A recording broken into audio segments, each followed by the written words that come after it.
Всем привет! Меня зовут Наталья, добро пожаловать на мой канал. Презентация новой коллекции весна-лето 2023 под маркой Burberry состоялась вне запланированного расписания недели моды в Лондоне. На то были веские причины. В связи с печальным уходом королевы Елизаветы бренд на время отказался от показа и перенес модное действо, сменив не только дату, но и место для дефиле. В качестве новой локации было выбрано огромное помещение бывшего полицейского склада на южной окраине, где в центре пространства выступил лондонский современный оркестр.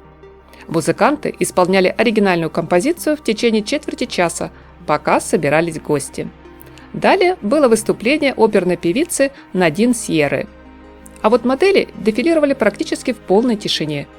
И лишь ближе к финалу шоу вновь получило музыкальное сопровождение. Главная идея, от которой оттолкнулся в создании модных образов креативный директор компании Рикардо Тише, это пляж. Особое место, где, со слов самого дизайнера, люди не просто встречаются.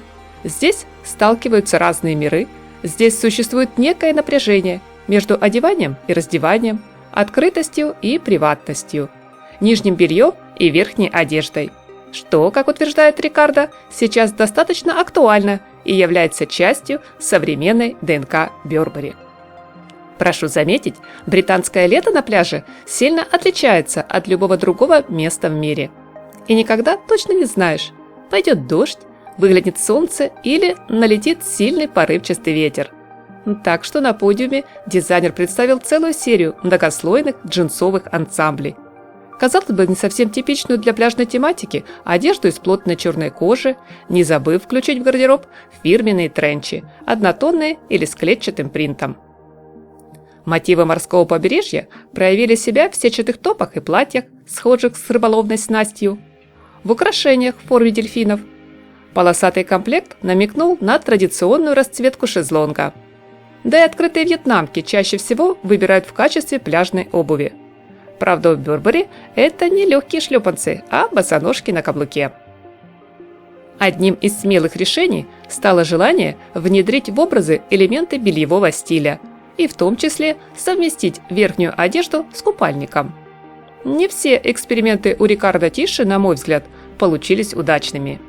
Если бикини в тандеме с открытым платьем вполне понятная версия, то полдюжины нарядов с фривольными круглыми вырезами выглядели, прямо скажу, глуповато. В какой-то момент, глядя на лица моделей, вышагивающих по подиуму, показалось, что им словно не хотелось, но просто пришлось на это пойти.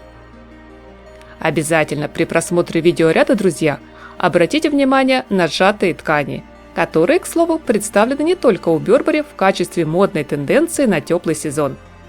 Сегодня мы можем с облегчением выдохнуть, ведь любые манипуляции с горячим утюгом для нас теперь в прошлом.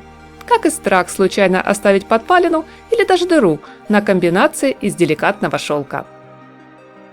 Закрывали модное шоу вечерние платья в пол угольно-черного цвета. Фигурные вырезы, объемные формы в области лифа, кружевные вставки на рукавах. Смотрится все потрясающе. У дизайнера получился великолепный финальный аккорд.